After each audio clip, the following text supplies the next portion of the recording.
तो hello guys, आज मैं लीड कोड का बाई वीकली कॉन्टेस्ट डिस्कस करने वाला हूँ। तो पहले क्वेश्चन हम डिस्कस करते हैं, longest palindrome by concentrating two letter words. तो इसमें कुछ नहीं, हमको एक एरे ऑफ वर्ड्स गिवन होगा और हमको इनको कॉन्कैट करके एक लॉन्गेस्ट पैलिंड्रोम बनाना है। अगर पॉसिबल नहीं हुआ तो रिटर्न 0 करवा देना है। तो ठीक है, जैसा कि इसमें एल सी और सी एल को कॉन्सेंट्रेट करवाया और जी जी को बीच में डाल दिया, तो एक 6 लेंथ की पैलिंड्रोम बन गई। ठीक है, तो इसमें बेसिकली पैलिंड्रोम का मतलब पता है कि सीधे पढ़े या उल्टा पढ़े सेम होना चाहिए। तो मैंने बस सिंपल सा लॉजिक लगाया कि हर वर्ड की फ्रिक्वेंसी काउंट कर ली और उसके बाद मैप में ट्रेड किया। जैसे कि मान लो ए बी की फ्रिक्वेंसी 1 है, ठीक है, और जब मैं मैप में ट्रेड कर रहा हूँ for auto I in map, तो जैसे ए बी है तो मैं चेक कर रहा हूँ कि क्या मेरे पास ए बी का उल्टा प्रेजेंट था इस एरे में। अगर प्रेजेंट था, मान लो ए बी का उल्टा बी ए है, नहीं है तो चलो आगे बढ़ गए। टी वाई है तो टी वाई का उल्टा क्या हमारे पास एरे में प्रेजेंट था, वाई टी। हाँ वाई टी है, तो आंसर में मैं सीधा आंसर +4 कर दूंगा।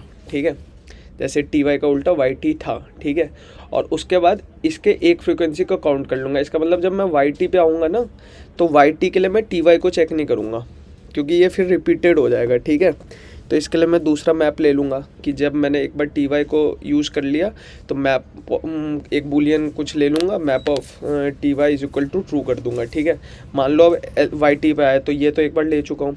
आप समझ लो एल सी पे आया तो एल सी का उल्टा होगा सी एल, तो सी एल था मेरे एरे में, हाँ है, तो आंसर +4, तो 4 और 4 8। अब ए बी का उल्टा तो है नहीं। ठीक है, अच्छा इसमें एक और चीज़ होगी, मान लो ये जी जी, इसका कोई उल्टा हमारे पास एरे में है नहीं, लेकिन हम इसको डाल सकते हैं, लेकिन सिर्फ एक ही डाल सकते हैं। मान लो हमारे एरे में जैसे ये थर्ड वाला एग्जांपल देखे C C L L X X, तो हम 2 चीज़ नहीं डाल सकते, सिर्फ एक बार कोई सेम डबल स्ट्रिंग हम डाल सकते हैं। जैसे कि इसमें इसलिए 2 लेंथ की आउटपुट थी। तो ये रहा इसका कोड।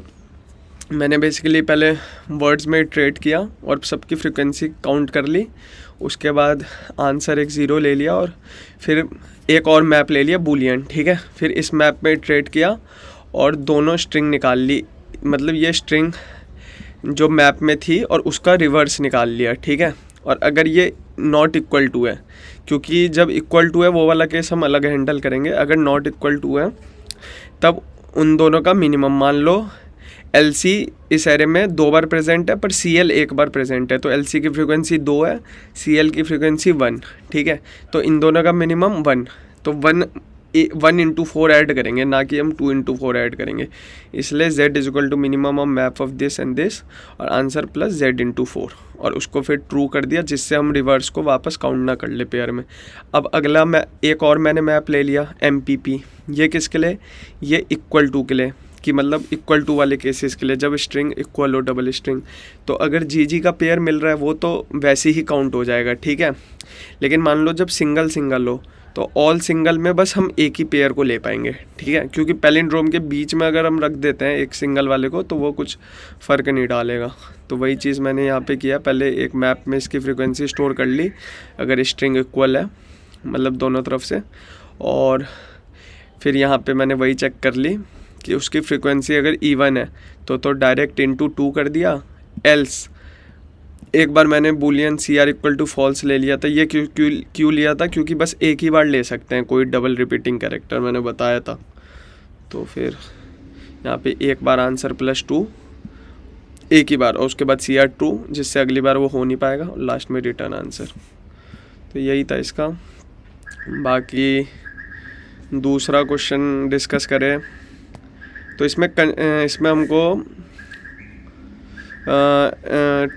वो निकालना है कि मैक्सिमम ट्विन सम। तो ट्विन सम क्या है, ये जैसे कि ये ith पेयर और n-1 माइनस ith पेयर एक ट्विन है। ठीक है, तो इसको हम 2 लूप से कर सकते हैं, लेकिन इसकी कंस्ट्रेंट बहुत ज़्यादा है, 10⁵, तो ब्रूट फोर्स तो चल नहीं सकता। तो मैंने क्या किया, एक वेक्टर ले लिया, वेक्टर में सारे लिंक लिस्ट की वैल्यू डाल दी।